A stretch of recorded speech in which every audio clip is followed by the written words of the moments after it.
Good morning बच्चों। Now it's time to give in the final touch of this chapter, है ना। Chapter number 4 है, इसको finalise करते हैं आज। जो भी इसके टॉपिक्स हैं सबको कंप्लीट करते हैं। तो टॉपिक पर आओ बेटा जल्दी से। सबसे पहले इंश्योरेंस और एश्योरेंस। अभी तक हम सर्विसेज के बारे में जो पढ़ रहे थे तो वो था इंश्योरेंस, लेकिन एक डिफरेंस लैंग्वेज आती है एश्योरेंस और इंश्योरेंस। क्या होते हैं ये? आज तक हम जब भी इंश्योरेंस कराते हैं, चाहे वो कुछ भी कराएं, we are thinking that is insurance. इसके अलावा हमारे जो लोकल लैंग्वेज में हम यूज़ करते हैं वर्ड कुछ नहीं है। हम बाइक का इंश्योरेंस कराएं, लाइफ इंश्योरेंस कराएं, सबको इंश्योरेंस में ही कैटेगराइज कर देते हैं। लेकिन आज हम थोड़ा सा डिफ्रेंशिएट करेंगे इसको कि इंश्योरेंस सभी इंश्योरेंस नहीं होते, कुछ ये भी होते हैं, ठीक है। डिफरेंस क्या है? डिफरेंस ये है कि मान लो हमने बाइक का इंश्योरेंस कराया, है ना, या स्टॉक का इंश्योरेंस कराया, या हमने गुड्स का इंश्योरेंस करा दिया, ठीक है, या चलो बाइक का ही करा लेते हैं, या कार का करा दिया, चलो, है ना, बड़ी सी चीज़ लेते हैं, इनका इंश्योरेंस कराया। अब इंश्योरेंस क्या कराया कि इंश्योर करने वाले ने ये एश्योरेशन दिया, ये कहा हमने कराया इंश्योरेंस। हम मान लेते हैं कंपनी से कराते हैं ना, इंश्योरेंस कंपनी से, कि अगर इन केस ऑफ एक्सीडेंट हमारा लॉस होता है, एक्सीडेंट कुछ भी हो सकता है, गुड्स में आग भी लग सकती है, चोरी भी हो सकता है, किसी और एक्सीडेंटल डैमेजेस भी हो सकते हैं, हमारे कार का एक्सीडेंट हो सकता है ना, बम फट सकता है, आग लग सकती है, व्हाटएवर कुछ भी होता हो। लेकिन अगर इन केस ऑफ हमें लॉस ऑफ डैम होता है तो हमको उसके डैमेजेस या कंपनसेशन कौन देगा? कंपनी देगी। अगर नहीं होता है तो कुछ नहीं मिलने वाला, है ना। मीन्स क्या है कि हैपनिंग ऑफ इवेंट, हैपनिंग या नॉन हैपनिंग ऑफ इवेंट की बात कर रहे हैं। हैपनिंग ऑफ इवेंट चलो हैपनिंग ऑफ इवेंट की बात कर लेते हैं कि अगर इवेंट होगा तो कंपनसेशन मिलेगा,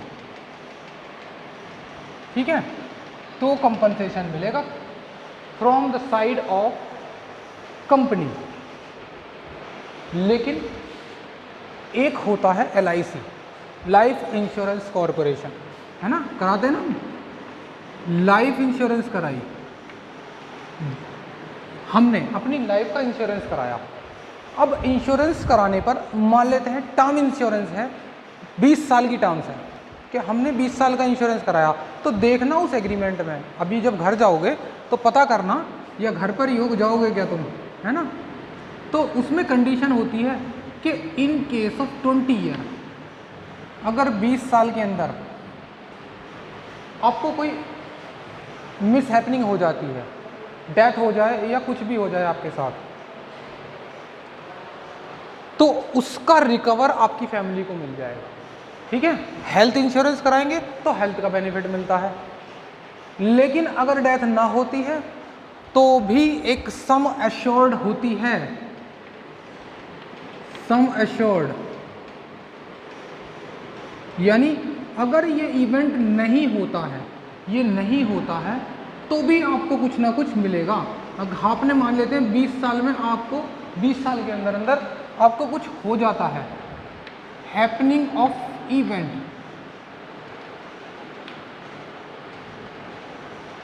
है ना, तो कितने रुपए मिलेंगे? मान लेते हैं 10 लाख रुपीस आपकी फैमिली को मिल जाएंगे, ठीक है। लेकिन अगर नहीं होता है तो भी आपको 2 लाख रुपए मिलने वाले हैं। तो ये डिपेंड नहीं करता कि इवेंट हो या ना हो, तब भी इसमें दिया जाता है, लेकिन it is depend on happening of event. यहाँ पर क्या है, ये इवेंट के होने पर डिपेंड करता है। यही डिफरेंस है इंश्योरेंस में और एश्योरेंस में। पढ़ें अब जल्दी से।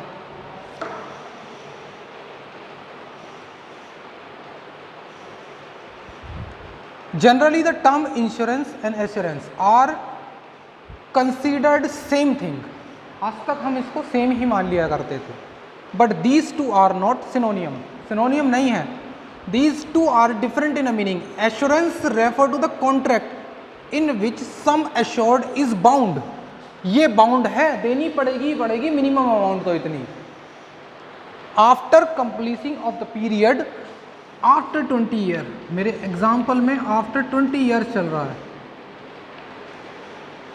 the company is bound to pay the 2 lakh rupees minimum, but in case of happening of event company will have to pay the 10 lakh rupees. किसको देगी? जिसने इंश्योरेंस कराया था वो तो चला गया, जो अमाउंट दी जाएगी उसकी फैमिली को दी जाती है। ठीक है, आगे देखते हैं।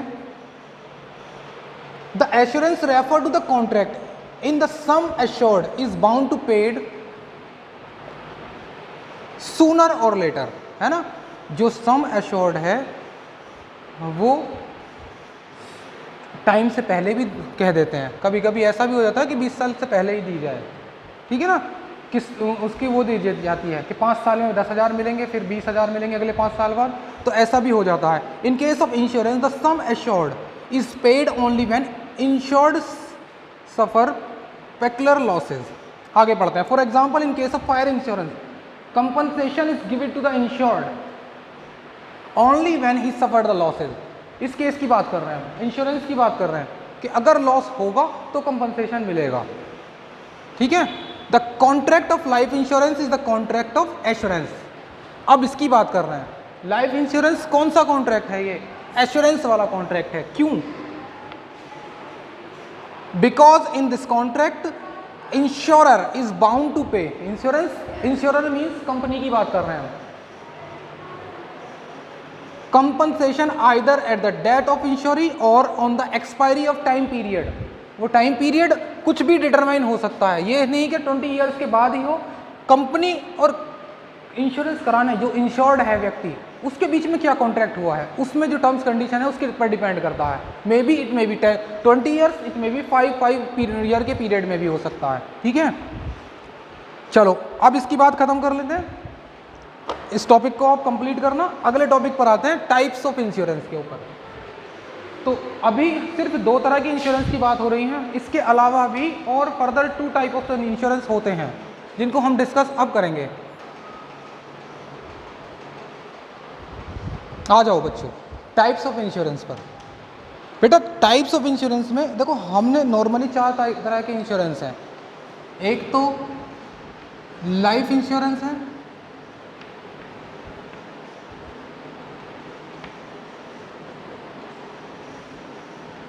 है ना, और कौन सा था? एक मरीन इंश्योरेंस होता है।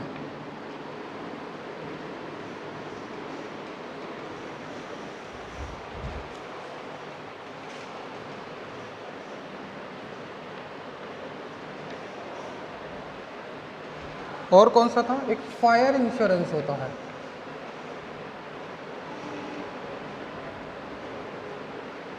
और चौथा कौन सा था? Health insurance. This is the differ from the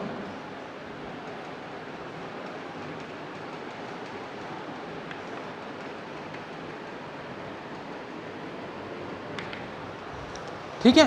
अब इस LIC की जो हमने बात करी थी वो एश्योरेंस का कॉन्ट्रैक्ट हुआ करता था, है ना, अभी हमने पढ़ा पीछे। लेकिन LIC जो होती है इसमें भी कंडीशंस हैं कि किस लिए आदमी लाइफ इंश्योरेंस कराता है। या तो लाइफ के ऊपर इंश्योरेंस, व्यक्ति को 2 तरह का डर होता है। या तो उसे डर होता है कि वो टाइम से पहले मर जाएगा, इसलिए इंश्योरेंस कराता है। इसीलिए तो इंश्योरेंस कराया जाता है ताकि उसकी फैमिली को अपनी फैमिली को सिक्योर कर सकें। भाई उसको डर है कि वो अकेला व्यक्ति जो फैमिली मेंबर होता है, जिसे हम कर्ता कहते हैं, पढ़ा था, हेड ऑफ द फैमिली, खास तौर से उसके इंश्योरेंस की बात कर रहे हैं हम। उसको डर है कि कहीं वो टाइम से पहले उसकी डेथ ना हो जाए, अगर हो गई तो उसकी फैमिली को कौन देखेगा। तो उस कंडीशन में वो डाई टू अर्लियर हो गया ना, कि उसे डर है कि वो टाइम से पहले डेथ हो जाएगी, इसलिए वो इंश्योरेंस करा लिया कि उसकी फैमिली को एक स्पेसिफिक अमाउंट मिल जाएगी ताकि वो अपने आप को मेंटेन कर सकें। लेकिन एक केस होता है कि व्यक्ति को ये डर है कि वो बहुत लंबे समय तक जिएगा। अब उसे टाइम से पहले मरने का डर नहीं है, लंबे समय तक जीने का डर है। अब लंबे समय तक जीने के लिए उसको एक डर सता रहा है कि जब वो रिटायरमेंट पर आ जाएगा, 60 ईयर से ऊपर हो जाएगा, उसके हाथ पैर या उसकी फिजिक्स जो है वो इस लायक नहीं रहेगी कि वो अर्निंग कर सके, तो उसने इंश्योरेंस कराया कि 60 ईयर के बाद एक इंश्योरेंस कंपनी उसे स्पेसिफिक अमाउंट हर महीने खर्चा चलाने के लिए देती रहे। दो तरह की बात हुई ना, पहली बात में तो उसे टाइम से पहले मरने का डर है ताकि उसकी फैमिली को कुछ पैसा मिल जाए, लेकिन दूसरी कंडीशन में उसको ये डर है कि वो लंबे समय तक जिएगा तो उसको फैमिली चलाने के लिए पैसा कहाँ से आएगा, तो उसने पहले ही उसका इंतजाम करके रख लिया, जिसका इंश्योरेंस करा लिया। पढ़ो कहाँ आएगा ये, लाइफ इंश्योरेंस की कैटेगरीज में आता है ये, ठीक है। देखो जरा, the life insurance is related with the two type of risk, दो तरह के रिस्क हैं, risk of dying too earlier, risk of dying too late, time से पहले मरने का डर है उसे, और टाइम लंबे समय तक जीने का डर है। आदमी बड़े टेंशन में है ना, व्यक्ति की समस्या बड़ी अजीब है, वो टाइम से पहले मरना भी नहीं चाहता और टाइम के बाद भी नहीं मरना चाहता, मतलब बिल्कुल फिक्स टाइम पीरियड पर मरना चाहता। ऐसा कॉन्ट्रैक्ट करके लाए वो ईश्वर से कि जो उसने डेट डिटरमाइन कर ली उस टाइम पर मर जाए, है ना। But it is not possible because it is depend on the faith, है ना, नेचर। हमें नहीं पता कि ये कब होगा, तो इसलिए वो बेचारा इंश्योरेंस करा लेता है और इंश्योरेंस कंपनी से एश्योर्ड हो जाता है। The generally people take the life insurance policy when they have to fear to dying earlier then provide the financial support their family. समझ गए ना, और अगले को भी आप ही पढ़ना, मैंने समझा दिया, बात खत्म। फायर इंश्योरेंस पर आते हैं। फायर इंश्योरेंस, ये काम खत्म। फायर इंश्योरेंस में क्या था कि आग लगने का डर, कौन सी वाली आग, द बर्न्ट ऑफ फायर की बात कर रहे हैं हम, नॉट रिदलिंग की बात कर रहे हैं। रिदलिंग क्या होती है, किसी को देख कर जलना, है ना, उसकी बात नहीं हो रही, यहाँ पर बर्न्ट ऑफ फायर की बात हो रही है। मीन्स आज के आ जाओ बेटा, the fire insurance the contract under which one party, कौन, इंश्योरर जो करती है, in return for consideration premium, company को क्या मिलता है इसके बदले में, हर टाइम पीरियड के बाद उसको किस्त मिलती रहती है ना, जिसको हम प्रीमियम कहते हैं। Agree to identify other party, और वो कंपनी उसको हर्जाना देती है, किसको, दूसरी पार्टी को, जब रिस्क फैक्टर जो उन्होंने एग्रीड किया है उस इवेंट के होने पर। For the financial loss which later में suffer due to damages of property insured by fire during the specific period, अगर आग से लॉस हो जाए, जल जाए, कुछ भी हो जाए, कब, जो स्पेसिफाइड पीरियड है, ऐसा नहीं कि कभी भी, सिर्फ एक डिटरमाइंड टाइम पीरियड की बात हो रही है। खत्म बात, पढ़ना इसके एलिमेंट। मरीन इंश्योरेंस, समझो मरीन किसे कहते हैं, ये हो गया ना, मरीन, समुद्र की बात हो रही है। शिपिंग वेसल, इंडिया से या एक कंट्री जब दूसरे कंट्री को गुड्स भेजती है तो एयर ट्रांसपोर्ट के जरिए नहीं भेजा जाता, वाटर ट्रांसपोर्ट के जरिए ही भेजा जाता है, यानी शिपिंग वेसल का यूज़ किया जाता है। और गुड्स को कहाँ पहुँचाया जाता है, गुड्स को पहुँचाया जाता है एक कंट्री से दूसरी कंट्री पर, लेकिन एक कंट्री से दूसरी कंट्री की ट्रेवलिंग के दौरान, उस ट्रेवलिंग के दौरान गुड्स के ओनर या परचेज़र जिसने पेमेंट कर चुका है, उसे डर है कहीं वो गुड्स पानी की वजह से, डूबने से या सील जाने से उसका गुड्स खराब ना हो जाए। उसने क्या कराया, इंश्योरेंस करा लिया उसका। वो इंश्योरेंस किस कैटेगरी में आता है, वो मरीन इंश्योरेंस की कैटेगरी में आता है। अच्छा, दूसरा इंश्योरेंस सुनो इसी मरीन इंश्योरेंस में, कि शिपिंग कंपनी जो होती हैं, भाई इतना बड़ा जहाज़ होता है, कितनी बड़ी अमाउंट में उसको क्या लेना होता है, फ्रेट लेना होता है, किराया लेना होता है, गुड्स का किराया, है ना। जब व्यक्ति ट्रैवल करता है तो उसको बोलते हैं ट्रैवलिंग चार्जेस, लेकिन अगर गुड्स ट्रैवल करता है तो हम उसको फ्रेट का नाम देते हैं। गुड्स के केस में क्योंकि हमने व्यक्ति और गुड्स को डिफ्रेंशिएट कर दिया दोनों को, इसलिए मैंने नाम भी अलग रख दिया उसका। तो फ्रेट की बात हो रही है। अब फ्रेट कितना चार्ज करते होंगे, बहुत लार्ज अमाउंट होती होगी, करोड़ों की बात होती होगी, है ना। अब गुड्स के ओनर को तो डर है ही कि उसका गुड्स ना डूब जाए, लेकिन अगर गुड्स डूब गया तो गुड्स के ओनर को तो नुकसान है ही, क्या वो शिपिंग वेसल कंपनी को पेमेंट करेगा रेंट का? अगर जहाज डूब गया तो कंपनी को पेमेंट करेगा। अब शिपिंग वेसल कंपनी के लिए एक दिक्कत आती है, एक तो उसका जहाज डूब गया, वो तो नुकसान है ही है, लेकिन उसका रेंट का भी नुकसान हो गया, यानी फ्रेट का नुकसान हुआ, उस किराए का भी नुकसान हो गया जो उसे मिलने वाला था, अब नहीं मिल रहा। तो जब शिपिंग वेसल कंपनी अपने गुड्स को अपने वेसल को इंश्योर्ड कराती है वो अलग बात है, लेकिन जब उसने अपने फ्रेट को इंश्योर्ड कराया, ये भी एक तरह का इंश्योरेंस हो गया। खत्म बात। The contract of marine insurance can be defined as arrangement under which insured undertake to identify insured in the manners to extend there by agreed against the marine losses. समुद्र की वजह से जो लॉस हो रहा है उसकी बात हो रही है। Marine risk are perils of sea, example storm, हाँ तूफान आ जाता है ना, collision, capture, seizure, sinking of ship, ये अलग अलग कारण है ना। The marine insurance the contract between the insured and insurer, दो ही के बीच में कॉन्ट्रैक्ट होता है हमेशा। द इंश्योर्ड में कार्गो ओनर और ship owner on a freight receive, दो तरह की बात हो रही है, कार्गो यानी गुड्स के मालिक की बात हो रही है, या शिपिंग वेसल कंपनी की बात हो रही है जिसको डर है कि उसका फ्रेट चार्जेस लॉस ना हो जाए, जो उसे मिलने वाला था वो नहीं मिलने वाला। खत्म बात। चलो, फ्रेट इंश्योर्ड, हल इंश्योरेंस।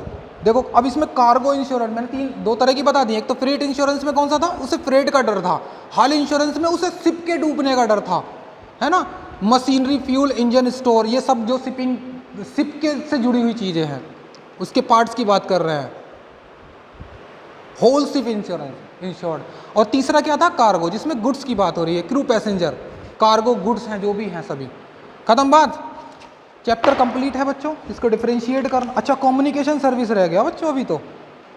चलो कम्युनिकेशन सर्विस देखते हैं कितने टाइम की वीडियो हुई है बेटा।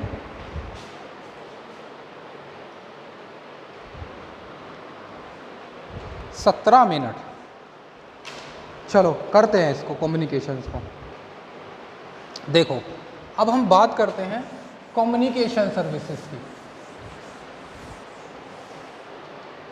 कितनी देर का टॉपिक है ये, थोड़ी सी देर का है, चलो हो जाएगा इसी वीडियो में, है ना। तो कम्युनिकेशन सर्विस की बात हो रही है।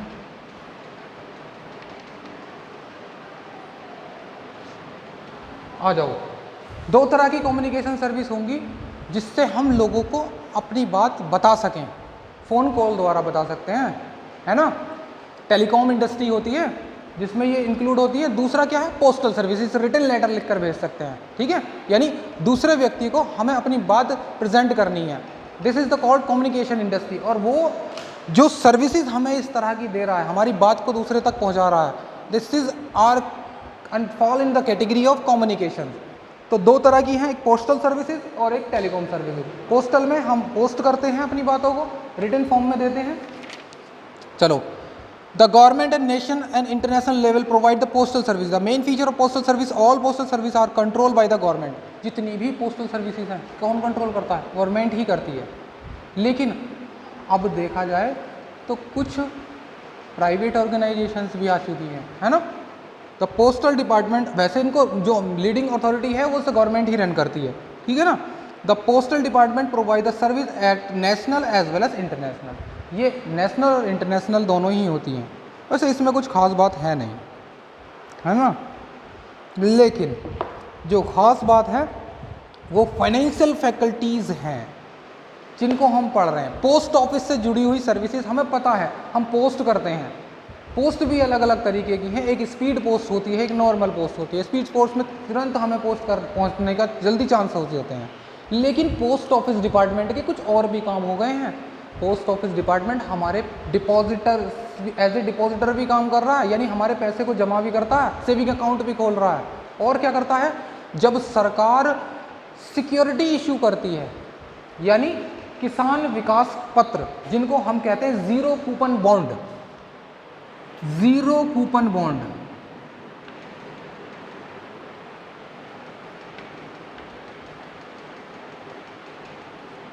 क्या है इसका मतलब कि कोई इंटरेस्ट नहीं मिलेगा इस पर, 0% इंटरेस्ट है। तो फिर हम क्यों खरीदें भाई, खरीदोगे, खरीदोगे तुम जरूर। क्यों?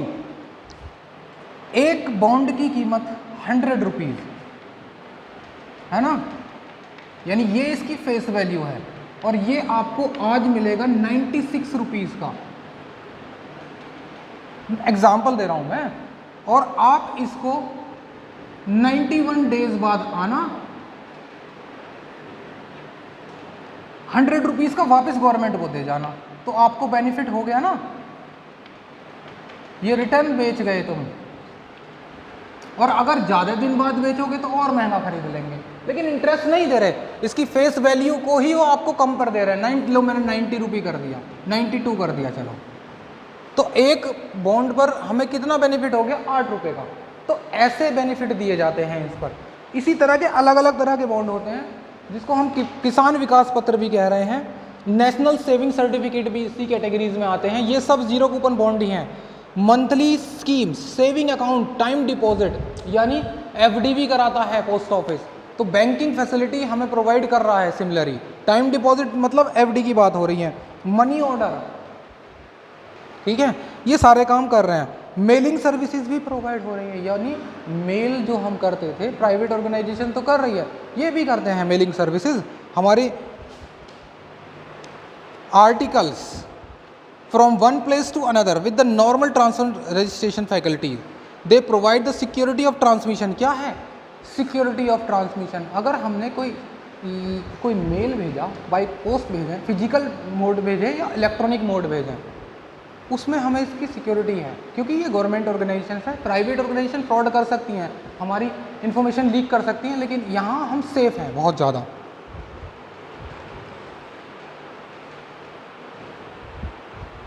चलो पहले यहाँ तक ही पढ़ेंगे, अब नेक्स्ट वीडियो में हम छोटी सी वीडियो बना लेंगे। या एक काम करना, इसको बाकी जो बचा हुआ टॉपिक है, ये टेलीकॉम सर्विसेज, ये सब मैं आपको डिस्कस करूँगा गूगल मीट पर, ठीक है। सभी बच्चे इसको सेल्फ रीड करेंगे, क्योंकि ये सारी चीज़ें देखो, UPC under the postal certificate, world deliver the parcel letter with the organisation, सब है ना। रजिस्ट्रेशन पोस्ट, रजिस्टर्ड पोस्ट होती हैं, है ना, पार्सल पोस्ट होती हैं। चलो नेक्स्ट वीडियो में करेंगे, कोई बात नहीं। इसको एक बार रीड करना, क्योंकि वीडियो टू लेंथ ही हो जाती है ज़्यादा।